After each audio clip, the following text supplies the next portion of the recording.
देखती आंखों, सुनते कानों और धड़कते दिलों को एसएन टीवी की तरफ से खुशामदीद। ये हैं कर्नल हार्लैंड सैंडर, जो दुनिया की famous fast food chain KFC के लोगों में हमें नजर आते हैं। अपनी पूरी लाइफ में 1000 से भी ज्यादा मर्तबा फेलियर का सामना करने वाले कर्नल हार्लैंड जब 65 साल की एज में पहुंचे तो ऐसा क्या हुआ जिसने इनकी किस्मत बदल डाली। पूरी जिंदगी मजदूरी में गुजार कर केएफसी को अपने पांव पर खड़ा करने वाले कर्नल हार्लैंड पर उनकी अपनी कंपनी केएफसी कॉरपोरेशन ने कोर्ट केस क्यों किया था। ये बात है 9 सितंबर 1890 की, जब अमेरिका की स्टेट इंडियाना के शहर हेनरीविल में हार्लैंड सैंडर की पैदाइश हुई। जब उनकी एज सिर्फ 6 साल थी तो उनके फादर की डेथ हो गई। हार्लैंड अपने भाइयों में सबसे बड़े थे और उनकी मां को पैसे कमाने के लिए सारा दिन घर से बाहर रहना पड़ता था। इतनी छोटी उम्र में ही हार्लैंड पर अपने छोटे भाइयों को पालने की जिम्मेदारी आ चुकी थी। यही वजह थी कि सिर्फ 7 साल की एज में ही वो ब्रेड और वेजिटेबल्स पकाने के मास्टर बन चुके थे।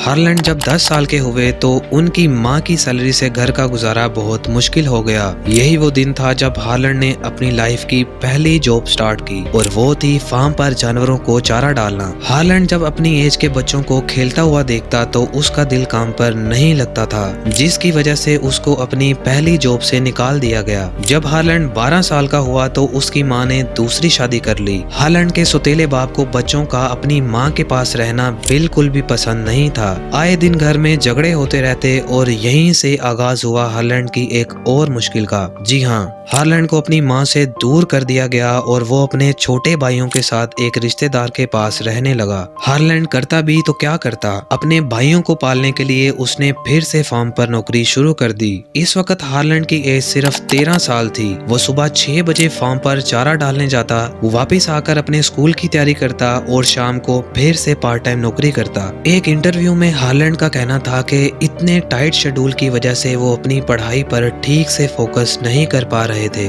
इसी वजह से उन्हें स्कूल से भी निकाल दिया गया। जब हार्लैंड की एज 16 साल हुई तो फार्म पर नौकरी से गुजारा करना मुश्किल हो गया, जिसके बाद उन्होंने यूएस आर्मी में जाने का सोचा। लेकिन यहाँ आई एक और नई मुसीबत। आर्मी में जाने के लिए कम से कम भी 17 साल की एज होना जरूरी थी। हार्लैंड ने गलत एज लिखवाई और कड़ी मेहनत करने के बाद अपने आप को आर्मी में भर्ती करवा लिया। हार्लैंड की जिंदगी अब बिल्कुल नॉर्मल हो चुकी थी और उसे आर्मी में सर्विस देते हुए 1 साल गुजर चुका था। लेकिन किस्मत को शायद कुछ और मंजूर था। यूएस आर्मी को हार्लैंड की असली एज का पता चल चुका था। फेक डॉक्यूमेंट्स बनवाने की वजह से उसे आर्मी से भी निकाल दिया गया। आर्मी से निकलने के बाद कभी वो बस कंडक्टर में देखा जाता, कभी रेल रोड फायरमैन, कभी वो सेल्समैन की जॉब करता हुआ नजर आता। यहाँ तक कि हार्लैंड ने गाड़ियों के टायर बदलने की नौकरी भी की। अगले 23 साल तक ऐसी कोई जॉब नहीं थी जो हार्लैंड ने छोड़ी हो। इस टाइम पीरियड में हार्लैंड ने एक लड़की से शादी भी की जिसका नाम जोसेफिन था।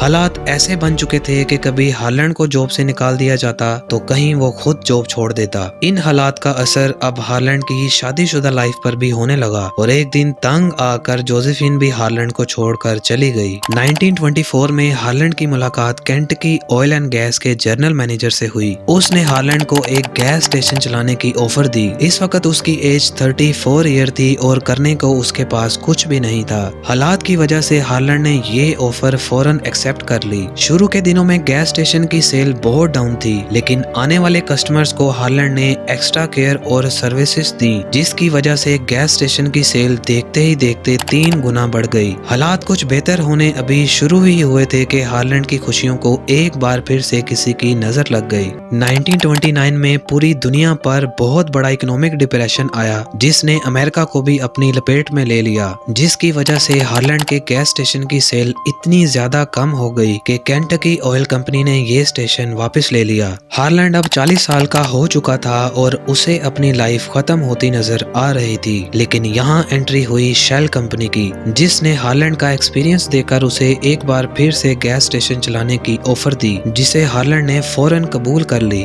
आपको बताते चलें कि जिस जगह ये गैस स्टेशन मौजूद था उसके बिल्कुल आगे से एक हाईवे गुजरती थी। हार्लैंड ने सेल बढ़ाने के लिए फिर से कस्टमर केयर शुरू कर दी, लेकिन इस बार एक नए अंदाज में। गैस स्टेशन के साथ एक कमरे में हार्लैंड ने डाइनिंग टेबल रखी जहां 6 लोग एक ही टाइम में बैठ सकते थे। वहां आने वाले मुसाफिरों को उसने प्राइवेट तौर पर स्ट्रिंग बीन्स और हॉट कुकीज खिलाना शुरू कर दी। थोड़े अरसे बाद हार्लैंड ने इस मेन्यू में फ्राइड चिकन को भी ऐड कर लिया और यही था हार्लैंड की लाइफ का टर्निंग पॉइंट। जी हाँ, देखते ही देखते उसकी फ्राइड चिकन इतनी फेमस हो गई कि उसने गैस स्टेशन के साथ एक पूरा रेस्टोरेंट खोल लिया जहां 150 लोग एक ही टाइम में बैठ सकते थे। इस रेस्टोरेंट का नाम Harland Sanders court and cafe रखा गया। रेस्टोरेंट तो ओपन हो गया, लेकिन एक चैलेंज हार्लैंड का बेसब्री से इंतजार कर रहा था। फ्राइड चिकन को तैयार करने में 30 मिनट लग जाते थे। नतीजा, कस्टमर्स को ज्यादा इंतजार करना पड़ता और ये मसला हार्लैंड के कैफे का इमेज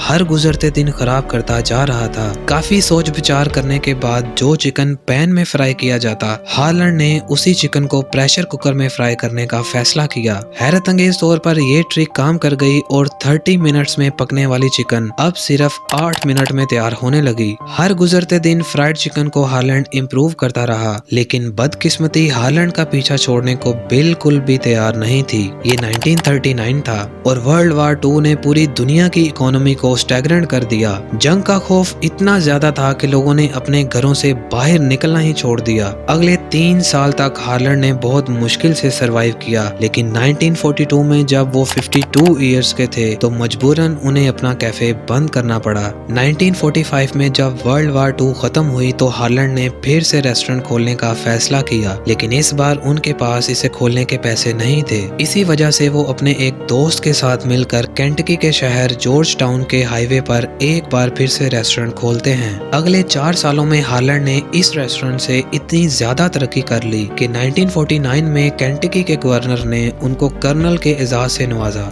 यही वो दिन था जब हार्लैंड को कर्नल हार्लैंड सैंडर्स कहा जाने लगा। हार्लैंड की ये सक्सेस उनके दोस्त को हजम नहीं हुई और दोनों के मामलात बिगड़ने लगे, तो हार्लैंड ने उसको पैसे देकर पूरा रेस्टोरेंट अपने नाम कर लिया। दिन गुजरते गए और कर्नल हार्लैंड सैंडर की फ्राइड चिकन फेमस होती गई। हर कोई इस रेस्टोरेंट की ओनरशिप लेना चाहता था। यहाँ तक कि एक इन्वेस्टर ने कर्नल को $1,65,000 की ऑफर दी, जो हार्लैंड ने रिजेक्ट कर दी। जिस हाईवे पर यह रेस्टोरेंट बना था वहाँ अक्सर ट्रैफिक इतना ज्यादा रहता कि गाड़ियों की लंबी लंबी कतारें लग जाती, जिसके बाद वहाँ की गवर्नमेंट ने एक न्यू हाईवे प्रोजेक्ट लॉन्च किया। इस प्रोजेक्ट की वजह से 90% ट्रैफिक यहाँ से बाईपास हो गई और कर्नल हार्लैंड के रेस्टोरेंट की सेल भी 90% गिर गई। उनके पास अब इस रेस्टोरेंट को बेचने के अलावा और कोई ऑप्शन नहीं बचा था। जो इन्वेस्टर $1,65,000 की ऑफर दे रहा था वो अब इसे $80,000 में भी खरीदने को राजी नहीं था, लेकिन जैसे तैसे करके $75,000 में कर्नल ने ये रेस्टोरेंट भी बेच दिया। उनके पास सोशल सिक्योरिटी के $105 के अलावा कमाने का और कोई सोर्स नहीं बचा था। इस वक्त कर्नल हार्लैंड 65 साल के हो चुके थे, लेकिन उनके हौसले अभी भी हार मानने को तैयार नहीं थे। हार्लैंड ने सोचा क्यों ना अपनी फ्राइड चिकन रेसिपी को फ्रेंचाइज किया जाए। इस काम के लिए सबसे पहले कर्नल हार्लैंड ने अपनी रेसिपी को केंटकी फ्राइड चिकन के नाम से रजिस्टर्ड करवाया। अपनी गाड़ी में एक कुकर और चिकन रखा और अपनी दूसरी बीवी क्लोडिया सैंडर्स के साथ शहर के मुख्तलिफ रेस्टोरेंट्स की तरफ निकल पड़े। वो जिस भी रेस्टोरेंट का विजिट करते वहाँ अपनी चिकन पकाकर खिलाते। अगर रेस्टोरेंट के मालिक को उनकी चिकन पसंद आती तो वो हाथों हाथ हार्लैंड से रेसिपी के राइट्स खरीद लेता। कर्नल हार्लैंड बढ़ते गए और अपनी रेसिपी का नेटवर्क पूरे शहर में फैलाते गए। हर एक चिकन पर उन्हें 4 सेंट्स दिए जाते। जो रेसिपी सिर्फ केंटकी में फेमस थी, वहीं अब कर्नल हार्लैंड सैंडर के नाम का चर्चा पूरे अमेरिका में होने लगा।